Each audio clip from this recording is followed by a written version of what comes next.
So I have a question for you. When were you last time in jail?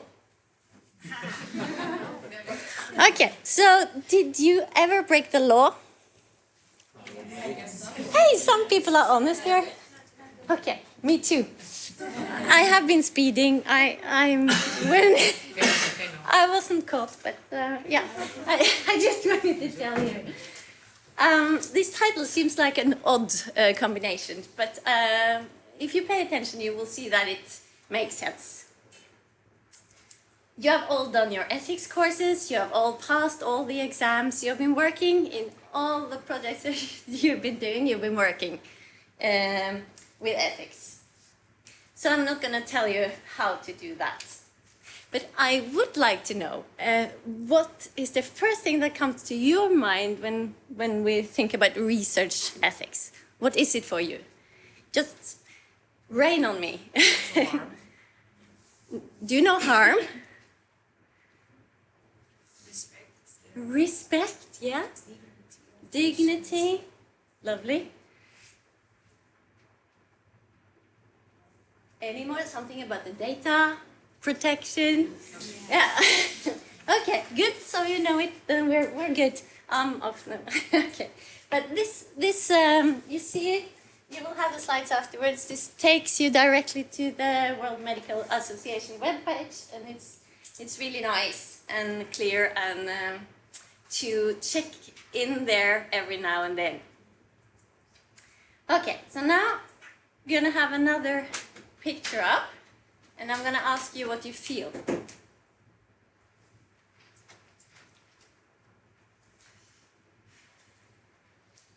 Is it a lovely feeling? Yeah. Scared. Is it in love? No, scared, yes. Fear. Shame. Exactly, shame. This painting is called Shame. And that's what I really want you to remember from this, is all these rules, all these things we have to fill in, the informed consent, everything is to protect us, because our research will be available long after we're dead, and we do not want to feel like this. So it's really worthwhile thinking again and again about those questions when they pop up. All right. We all know we have papers, we have declarations, we have web pages, we have research boards to assist us in these ethical questions when we're doing research. Yet, most of my colleagues spend more time thinking about how to avoid those questions, because the boards, the ethics boards, they are really picky, and they may use like postpone your research 2 months just because they want to change a few words in your informed consent or something. But okay, all those questions are valid. They are important, because you don't want to feel like that later. They are helping us, so just be patient. Okay. And in the years that I've been a physical therapist for 25 years, I learned one thing that they didn't teach me at school, and that was that we learn so much quicker from a bad example than from a good one. So I'm going to show you, it's bad to say it, but an example we can learn from. So who of you heard about the Stanford Prison experiment? Of course, David. Yeah. And any of you? Okay, so there are many reasons why I love this experiment. Can you see this? It's a painting by Van Gogh. It's the prisoners walking around. It's a very famous picture. Well, in Stanford University, Professor Zimbardo, in 1971, he conducted an experiment. He got 24 volunteers, and he randomized them to 2 groups. And one group were prisoners, the other ones were guards. And their summer job, because these were all students, they were about the age of 18. So their summer job was 2 weeks in the basements of Stanford Stanford University, to kind of play prison, to look at power and power play. There were different aims with this project that are not so important here. They all signed an informed consent. 24 young men. So like volunteer prisoners. Yes. So half of them were guards, half of them were prisoners. So in the first day, the ones playing prisoners, they already abused. The guards already abused the prisoners, and the prisoners, they were opposing to this. So it was really a power play in the beginning of a power play already on the first day. And one of the volunteers already had reactions that were quite severe. He was crying, locking himself in, protesting against a very uncomfortable situation. And the aim was that they were going to continue this for 2 weeks. The second day, they started physically abusing the guards, and they were physically opposing the ones who were prisoners. So this experiment was then overseen by Zimbardo as he was awake, and then by assistants when he took his breaks. So there were conclusions of this experiment that did disregard as well the information that the guards got, because before they started the experiments, Zimbardo said, I expect you to be in control of your prisoners. So in a way, the randomization came with the expectation. So there were many things that was different than how you would have conducted such a trial today, I guess, but well, within 6 days, this experiment was terminated because it was dangerous.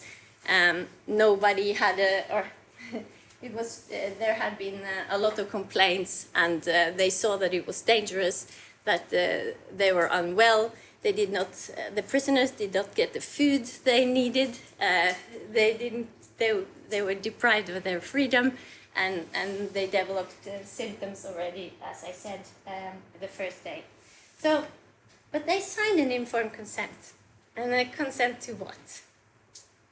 And that's quite interesting, because a few years before, the first Helsinki Declaration came out, and after this experiment, it had to be adjusted. So the Helsinki Declaration that we are using today is a version 7, I think. But you see, they did not really think about, there are many things in this experiment that they didn't think about. I would advise you to read about it. And the many explanations and ethical criticisms that has later been pointed at. After this experiment, Zimbardo had to follow his volunteers, not just there and then and in the summer holiday, but many years after, with questionnaires to make sure that they were not permanently harmed. Because what is the first thing that we should be aware of when we do a research? Do no harm, right? So there is a lot to learn from this experiment. And when you think about this experiment that I just told you about and that you've probably heard about before, these are the most common misconducts or scientific misconducts now. And these 2 articles points to work on that. And then let's go through them. The first one, did Zimbardo's experiment do something wrong according to fabrication? No. Manipulation? Maybe, like with the instruction for the guards, like I told you, they expected them to be a bit hard or dominating maybe the prisoners, but okay, it's and plagiarism, we all know that's wrong. Gift authorships, no, we all know that's wrong too. Salami slicing, no. Conflicts of interest. These are the most common ones, the most common errors. So it was not there. He went wrong. Sorry, what? What is salami Yeah. slicing? Yeah. Yeah. Okay. Good. Salami, you know, salami, a sausage, Yeah.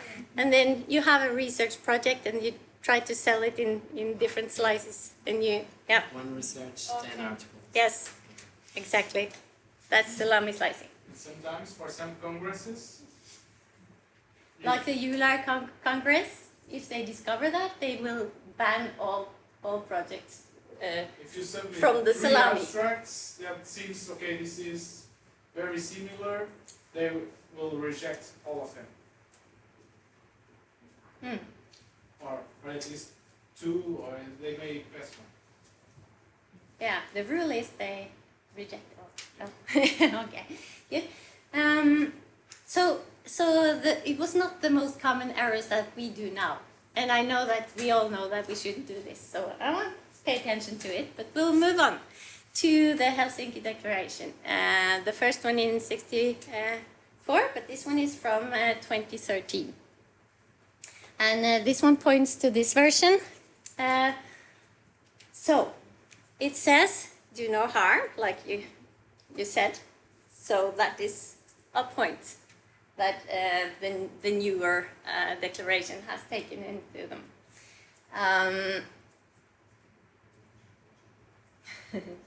And then I will quote. It says, "The health of my patient will be my first consideration."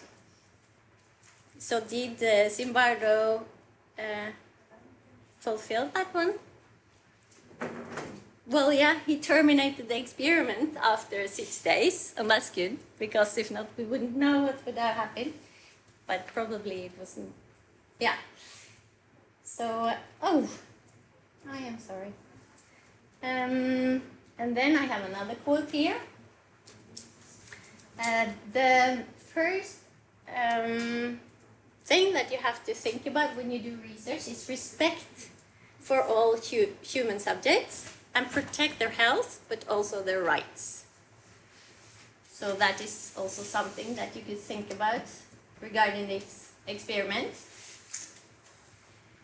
And the physicians or health professionals conducting trials, they have the duty of assuring or protecting life, health, dignity, integrity, right to self-determination,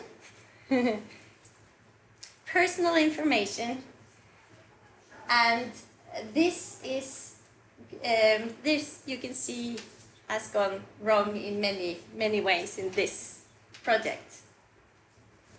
So they are taking many things from the Stanford prison experiment and they included it. And the reason why I wanted to use a lot of time talking about this is also that about shame, because this was a very nice project. And they thought of everything, and they signed informed consent, and everything was okay. They even assessed the health, mental health of each of the volunteers.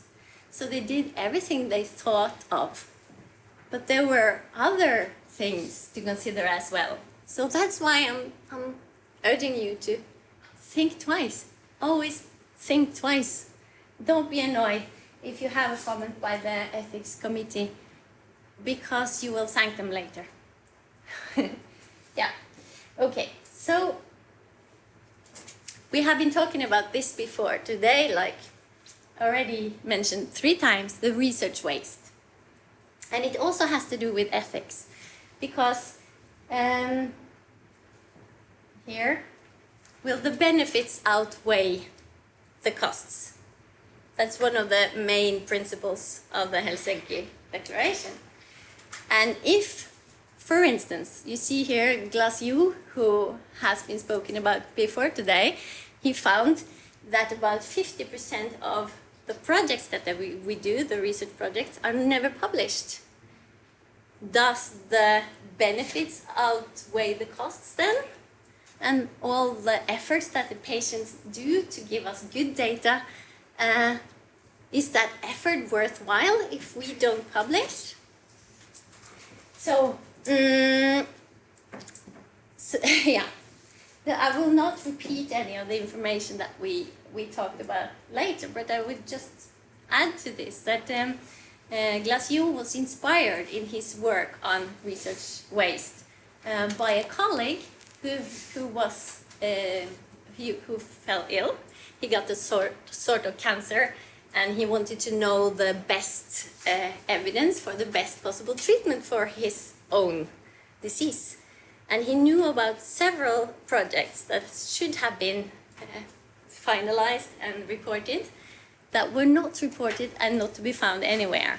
And that is where he actually started.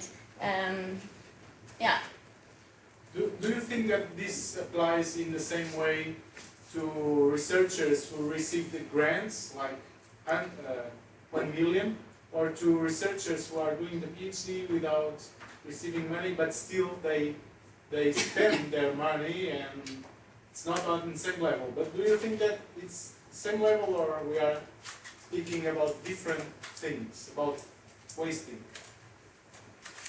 I think waste is, even though it's a negative result, it's a very important result, even more so than a positive. If it's a small result, it contributes to what everybody else are building on.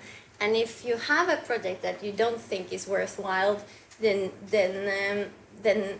if you publish, there are ways of publishing those projects, then others don't have to do the same mistakes as you have already done. So yes, I think so. So this takes you to the benchmark article from Glassio from 2009, just so you know. So those of you who know me know that I really love systematic reviews, but they don't all have to be published. But it's a fantastic way of reducing the research waste, as we spoke about earlier today.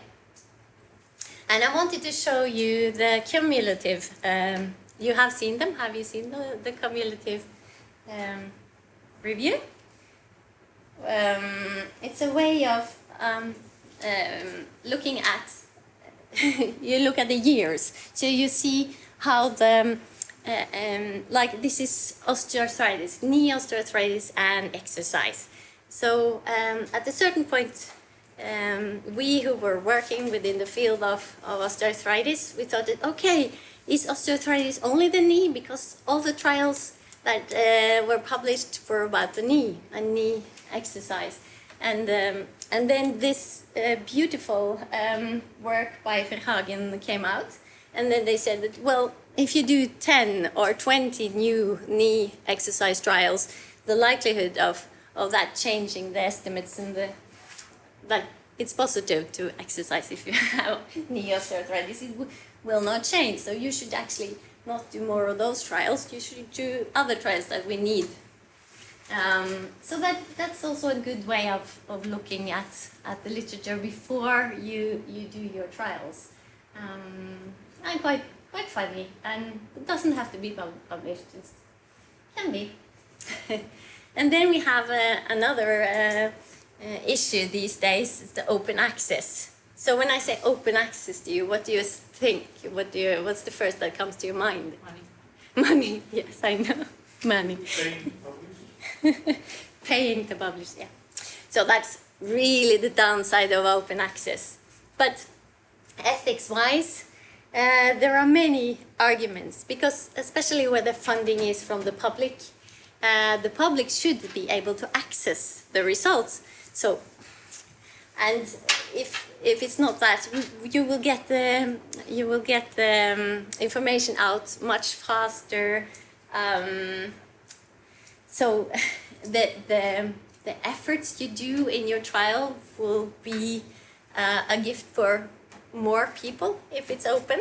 So that way, benefits and harms, the balance that we're always thinking about will also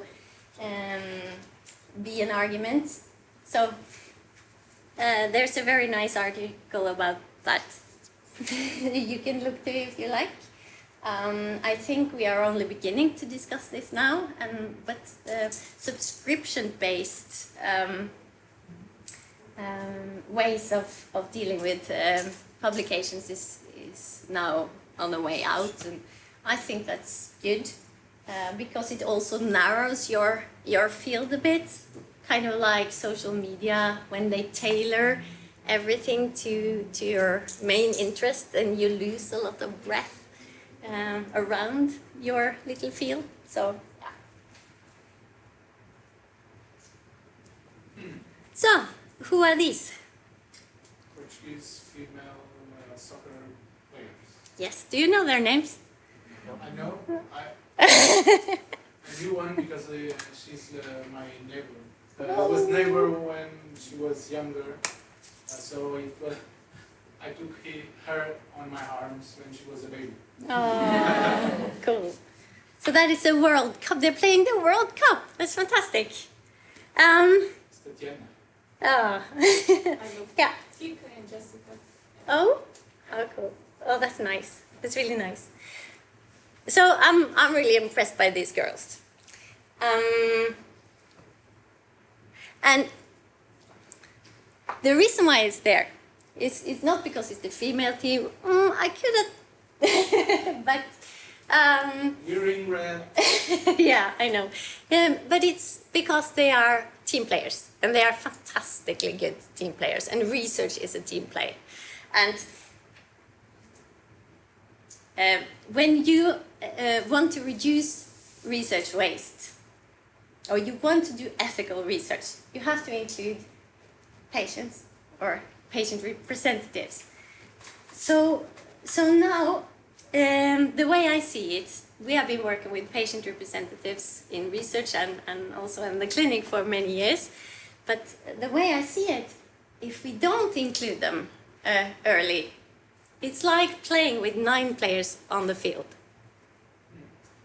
And would you, if you were the coach, would you send out 9 if they meet the United States of America, the female? That wouldn't you add on the last 2 to be playing 11 on the field? Yeah. So it's just that's just another way of thinking, because it's just we have the possibility of using or including, and then in order to be a good team, we have to get to know each other, and that is kind of the best recommendation in all the articles that I've read, and that is get to know each other, get to know the patient representatives so they can be a part of the research team. And okay, it takes a little extra time, but it's worthwhile. Or maybe not. I will show you. One PhD student of mine who is a patient representative originally, was quite fun. This one is, I think this article, they did a scoping review on including patients and the effects of that. And the scoping review, I hope it was the last revision is submitted. But here you see that there are levels of inclusion. So you can have inclusion at the very simple level, like 2 persons or more. You can have it at the department level or a research project level, or even at a higher level, like a governmental level. So it's important to know that which level you're talking about patient representatives or patient engagement. And you can, in a way, choose that. But just carry with you this guy, this weight. Like, carry with you the respect for persons, and carry with you getting to know your team, the whole team. And they can help with a lot of things. And I will show you that now from a project that we are running now with it's a national project where we're looking at the effects of rehabilitation, and we included almost 4,000 patients from 17 different rehabilitation hospitals, and we thought that we were gonna all together these 17 institutions, and we thought we were gonna look at how they change their workability, how they change their pain, or how they change, the things that we normally look at. Then we included the patient partners, and they said, wow, we're going to do this big thing, and we're not going to do any research on us, on the the effects that of patient engagement, because we have patient engagement in all kind of sides of this project. So we had to think again, we had to regroup, we were discussing, and then we found out that, we should do that. So this was suggested by the research partner, and it became a whole work package in this big project that we have been working on for more than 5 years now. This is the impact of involving patients in the development of healthcare services. That's the title of that work package. And then we have the work reputation, and then we have monitoring quality and outcomes and everything.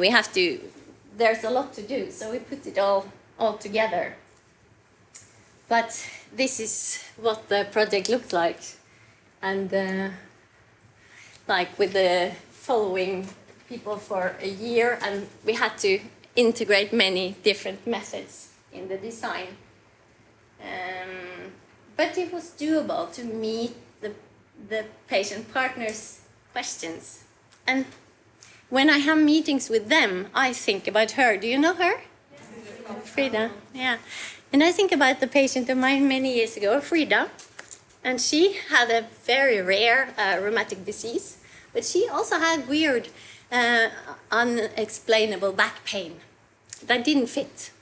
So she went around everywhere to try and figure out what was wrong with her. So she had a really rare disease, and we sat down, and none of my colleagues, not in my hospital or any other, had experience with this kind of case. And so she was really the expert.